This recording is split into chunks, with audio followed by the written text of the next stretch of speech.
Everyday injustice. Too many wrongful convictions. Corruption has infected the criminal justice system, leaving too many people helpless, fighting for their lives. Instead of receiving justice, people suffer. Is that why they say justice is blind? Hello, and welcome to the Everyday Injustice Podcast. I'm your host, David Greenwald. For the past 10 years, we've operated Vanguard Court Watches in California, including San Francisco, Sacramento, and Yolo counties. Our goal? Expose everyday court injustices, and now, more broadly, shine a spotlight on injustices in the entire criminal justice system, in the form of wrongful convictions, police and prosecutorial misconduct, and mass incarceration. This podcast hopes to take it a step further and highlight criminal justice reform on a national level. Everyday injustice.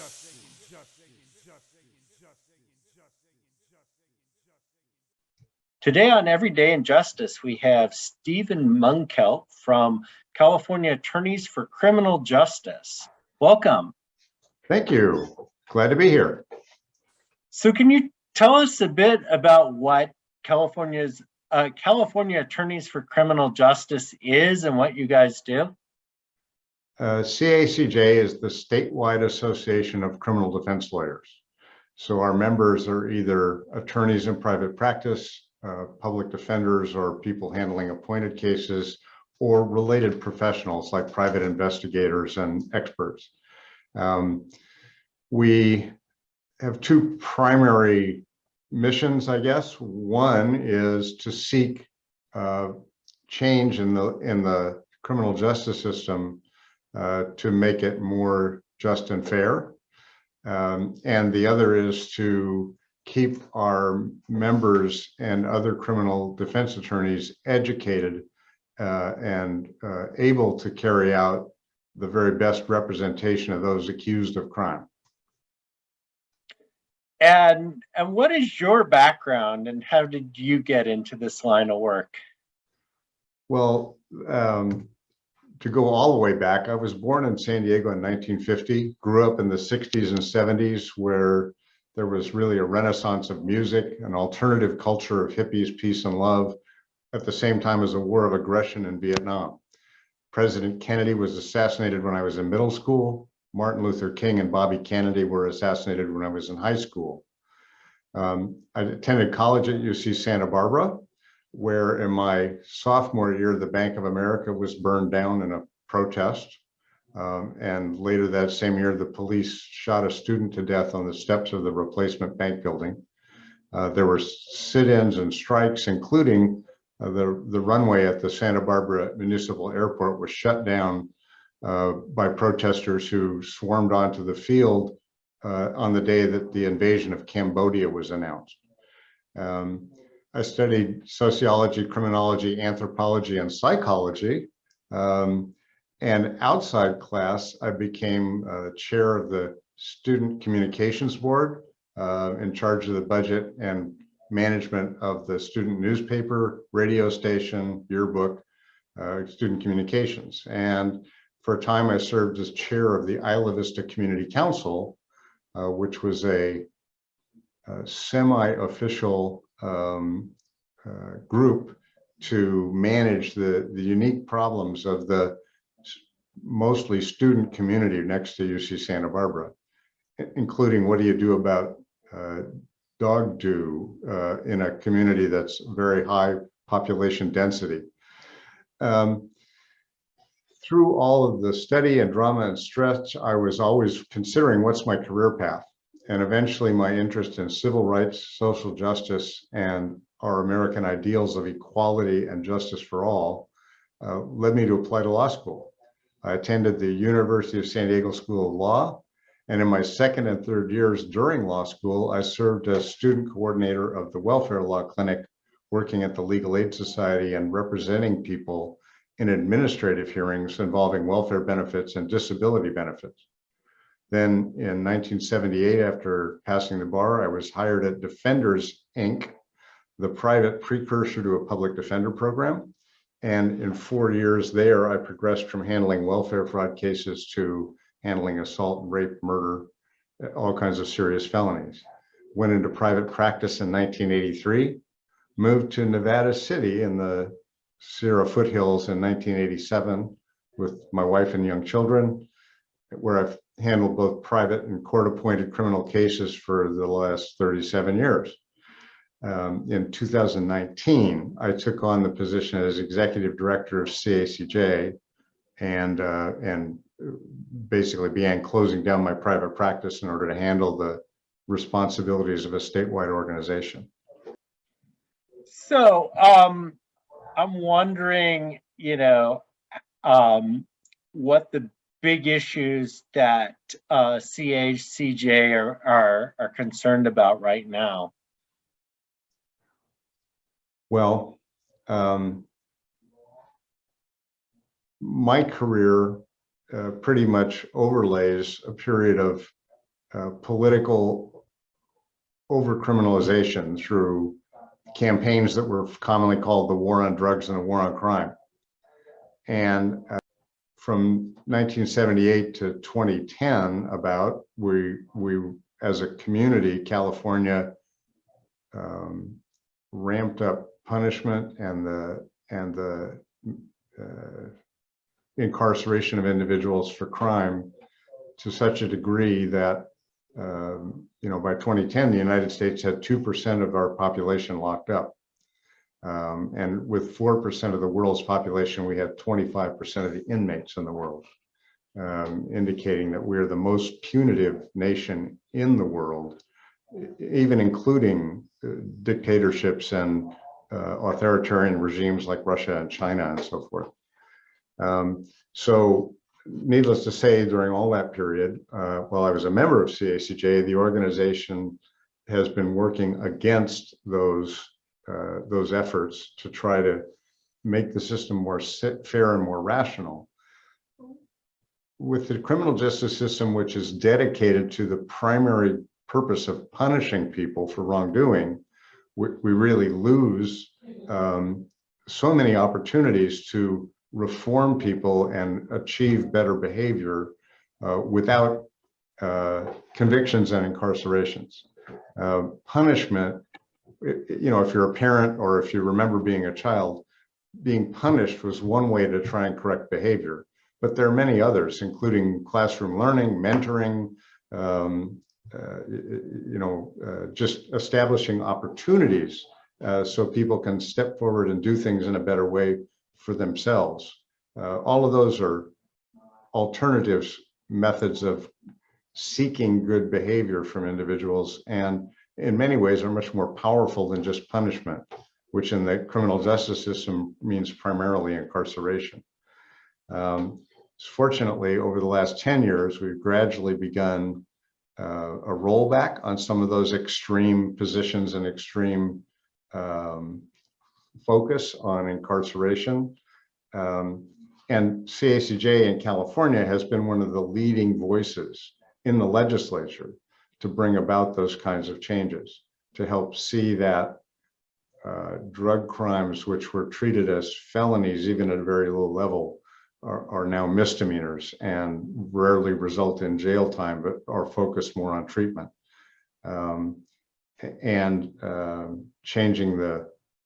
Trying to change the day in and day out procedures that are used in courts and in trials to make them more fair.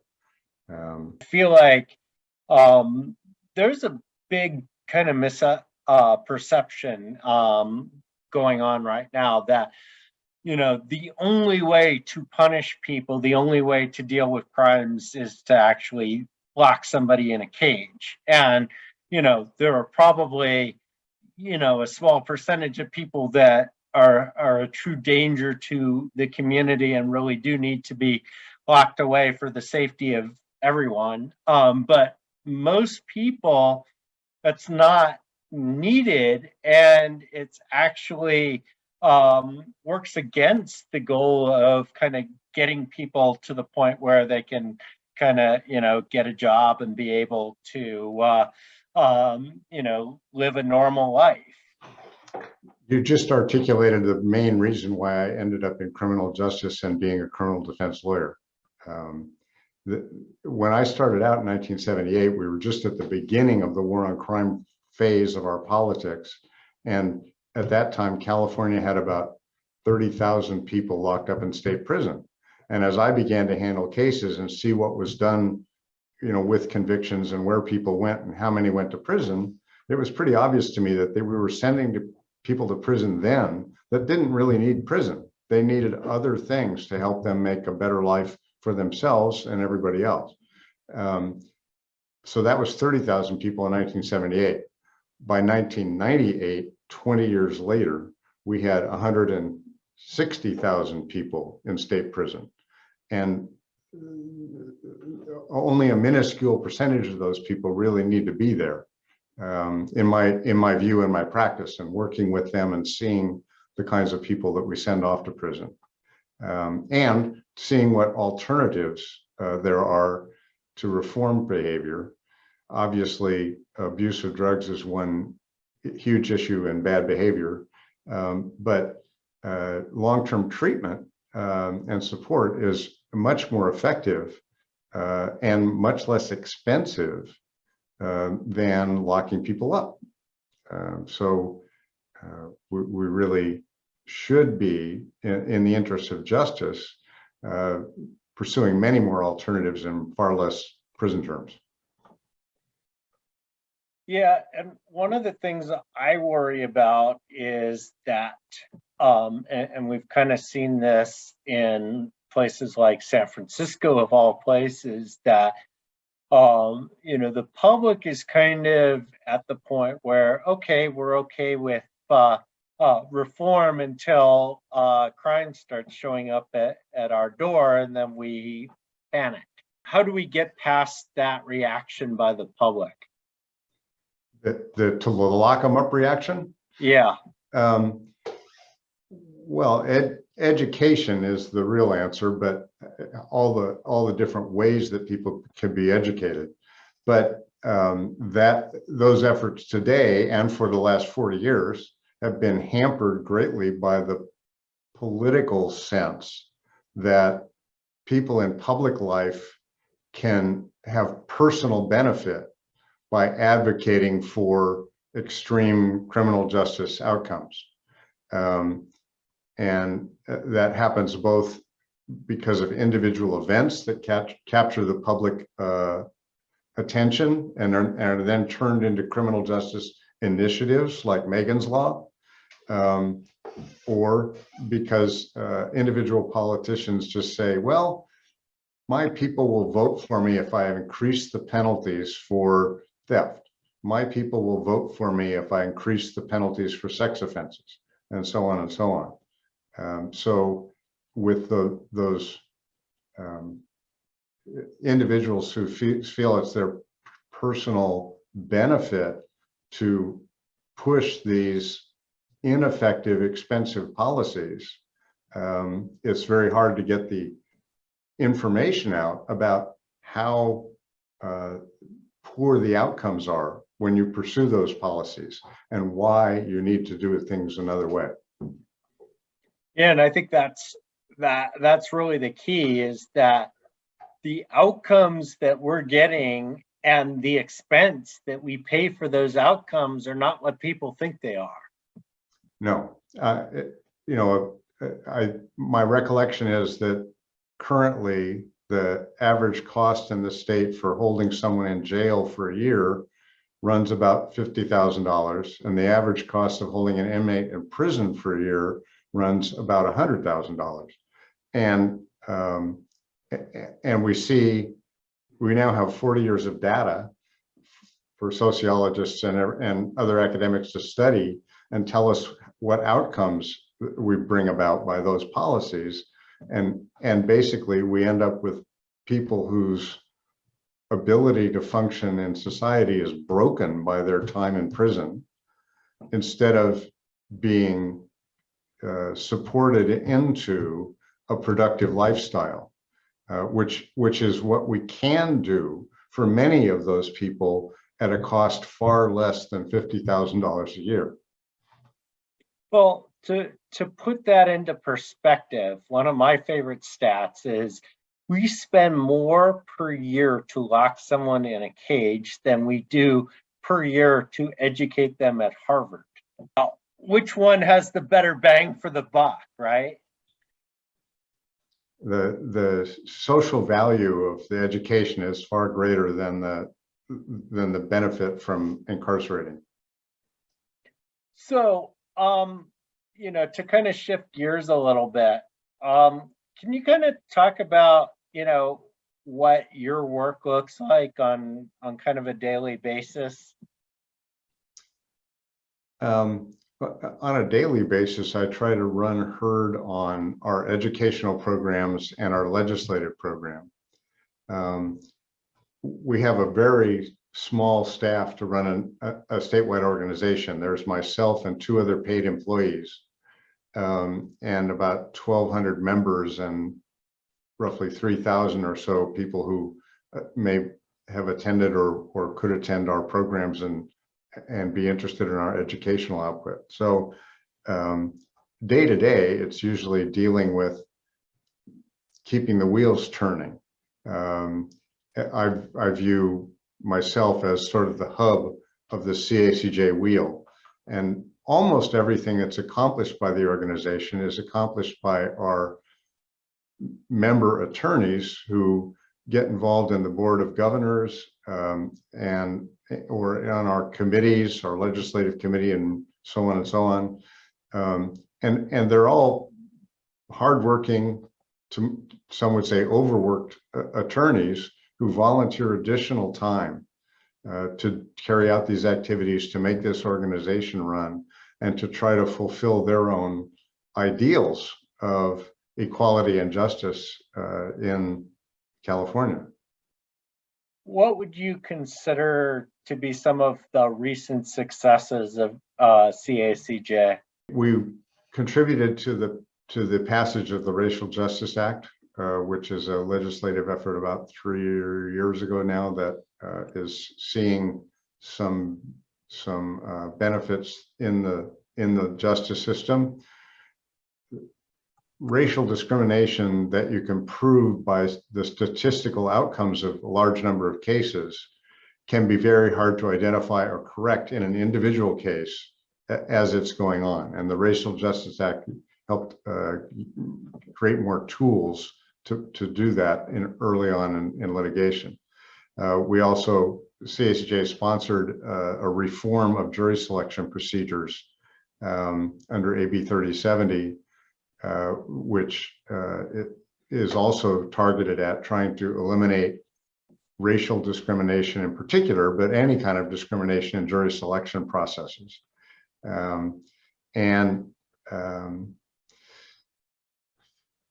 Let's see, we've helped change the definition of crimes. For example, in drug crimes, California has broken drug crimes into simple possession, possession with the intent to sell, sale, and then manufacturing. So the possession, intent to sell, and sale statutes, there's different ones for different kinds of drugs. So there's one set of statutes that apply to methamphetamine and similar drugs. There's another set that applies to opiates and marijuana and so on. Well, we authored a change in the law that is fairly called the sales statutes, which prohibited selling, importing, transporting, or several other adverbs about what you could do with drugs on a commercial level. But our courts had interpreted the word transportation in the sales statute to include personal transportation of small amounts. So a person who was stopped in their car and law enforcement found a small personal use quantity of, say, methamphetamine in the car, that person would be charged under the sales statute as a felony because they were moving it, they were transporting it. And it was the same with a person who was riding a bicycle or walking down the street. If they found meth in your pocket, you'd get charged with a felony and the same for marijuana and everything else. Well, we went back and corrected that, what we thought was a misinterpretation by the courts, by having the law amended so that it now says transportation in this statute means transportation for the purpose of sale. And all of a sudden, hundreds, if not thousands of people every year were charged with misdemeanor possession crimes instead of felony, essentially sales crimes. So that a few examples of our work. That's a real big deal. I remember when I first started doing this, my DA, this was pre-Prop 47, so drug possession was still a felony, but the DA would basically double charge every single drug case. They would charge possession and transportation. So instead of facing one felony, they were facing two felonies. And, that was kind of, that was a really big deal that a lot of people put pressure on the DA to stop that practice. And then, they started, because they opposed Prop 47, so they used that loophole to charge transportation on minute quantities of drugs to get it to be a felony. The other area which is really abused is the felony conspiracy to commit a misdemeanor charge. That's been used in some jurisdictions, particularly with marijuana offenses, where Prop 64 reduced pretty much everything to misdemeanors, and so some DAs have tried to bootstrap it back into felony territory by calling it conspiracy to commit a misdemeanor. And although that's been a long-standing feature of conspiracy law in California, it's really, in particular in that situation, it's just not fair at all. Yeah, I mean, it seems like if it's misdemeanor conduct, it shouldn't be like a felony to like conspire with somebody. But, that was one of the oddities of California law. Every year we have a lobbyist that we work with, and we have a legislative committee, and every year the legislative committee is reviewing somewhere in the neighborhood of 100 bills. In recent years, when some criminal justice reform bills have been possible, because for many years they weren't possible, we usually have 2 to 4 bills that we draft and find a legislator to carry and that sort of thing. But in addition to those sponsored bills, we review and take a position on, give or take, 100 bills every year. Over time, I think that makes a significant impact by helping to kill bills that are really bad and punishment oriented, and get progressive changes like addressing racial inequities and things of that nature. Now, you brought up the Racial Justice Act, and we've had Ash Kulra on this show in the past. That was a groundbreaking bill a couple of years ago. Now, there's a second part to that, because the original bill, the retrospective part, was removed from the legislation. Has the second part made any advance, or has it died in this bad climate? I am not familiar with any of the atmosphere in the legislature about whether there's some positive change that could come back in there, but I am aware of the attorneys all over the state who are litigating under the RJA and making real progress. It's always an uphill push to bring change, but people are making public record acts requests to get data to bring the challenges, and over time it's going to bring significant change to how we view the system and the way it really functions on the ground. Yeah, and you also brought up jury selection, which has always been a big concern, because you if you watch court, and we put somewhere between 20 and 50 people in the court across the state every day. And one of the things that you notice is that the jury pool does not match up to the people that are actually being charged with crimes and facing prison time. And that's always been a big concern, that that there's a generic notion of jury of our peers, but in practice that doesn't work that way. No, there are significant barriers to having a truly representative jury. One of the biggest barriers is financial. This is something I was involved in legislative efforts 40 years ago to try and increase juror compensation, which they made a little headway for a while, and then with financial trouble for the state, they got rolled back again. But this year, finally, we're seeing again a positive move, which is supported by the courts and the Judicial Council, to increase juror compensation, so that people can serve without suffering financial hardship. I mean, a one-day jury trial is not likely to cause a great financial hardship to anybody, but that's not the norm. That's 3 to 5 to longer periods of time that people are off work or required to pay for parking in downtown areas and buy lunch and all the things that make a barrier to low income people participating. And of course, our society is biased in providing income across different social groups. So the poor tend to be a higher percentage of people of color, and the well-to-do tend to be a higher percentage of whites. So it's less of a challenge for the white population to show up for jury duty, and therefore you get multiple stages of overrepresentation of one segment of the population, underrepresentation of others. So a direct step for fixing that would be to establish real compensation so that people are not out of pocket when they're doing our community the tremendous service of sitting on a jury. And we know, like, San Francisco's done a pilot where they have a system where low-income jurors can receive up to $100, but for the average person, it's what, $20 a day or something like that? Well, currently, it's $5 a day. Oh. Which doesn't even cover a half-hour parking,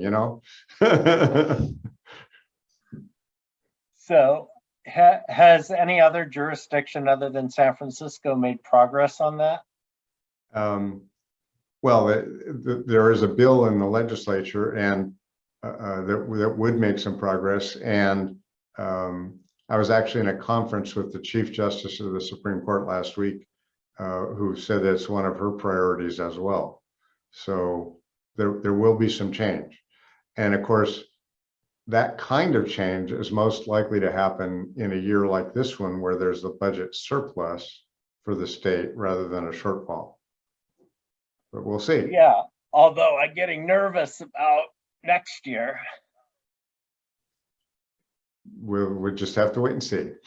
Yeah, I understand. All right. Well, we're just about out of time. But are there other issues on the horizon that you guys are going to be pushing?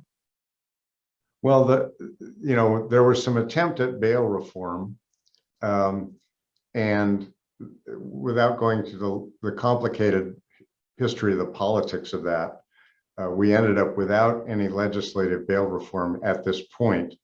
We did see a very positive opinion out of the state Supreme Court, reaffirming that what I've always believed are the constitutional rules favoring that a person should be at liberty prior to their conviction, and making it, imposing some particular standards on the courts for making sure that people are released when they should be after being accused of a crime, but before the conviction.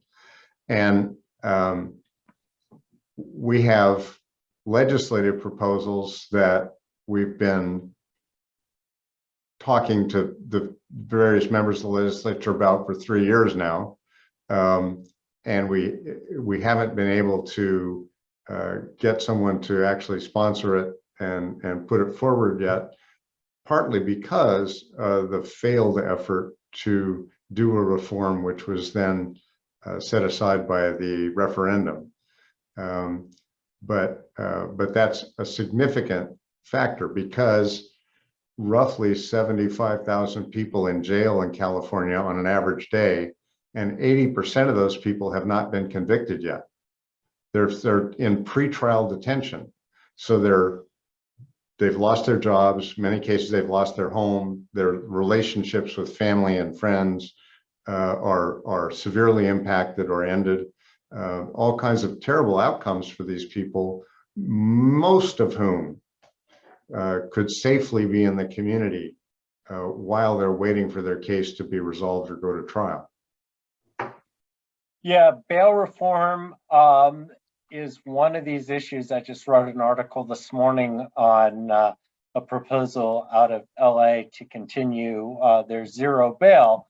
And one of the things that happens is that anytime that somebody's been released, pre-trial, and they go out and commit a horrible crime, it's very easy for law enforcement and the tough on crime folks to, really hammer that issue.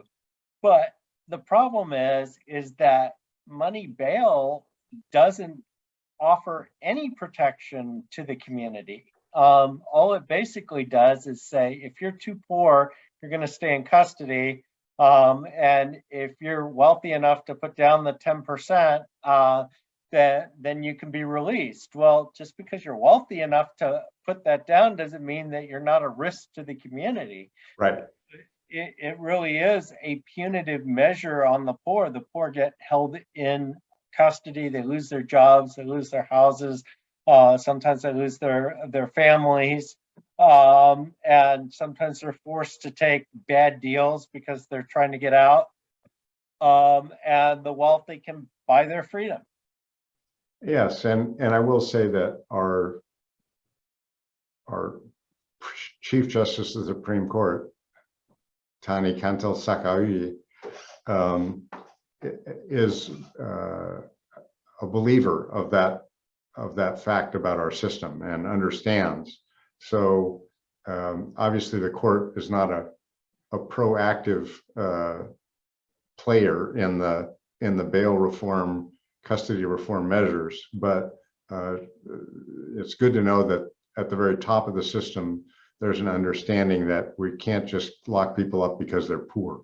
Do you have any closing thoughts? Just that in the criminal justice system, we have gone to very extreme measures over the last 40 years and are only beginning the rollback to more rational policies.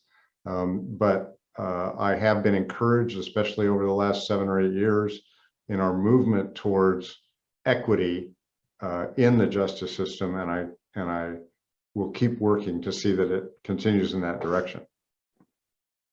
All right. Well, thank you so much for joining us today and sharing your experience in the system and the work of CACJ.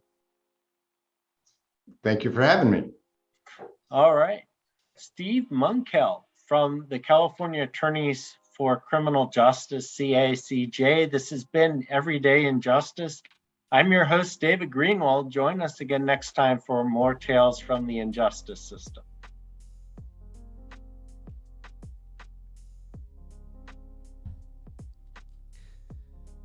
Thank you to George Powell and Norman Mousequake Barrett for the use of our opening, Everyday in Justice.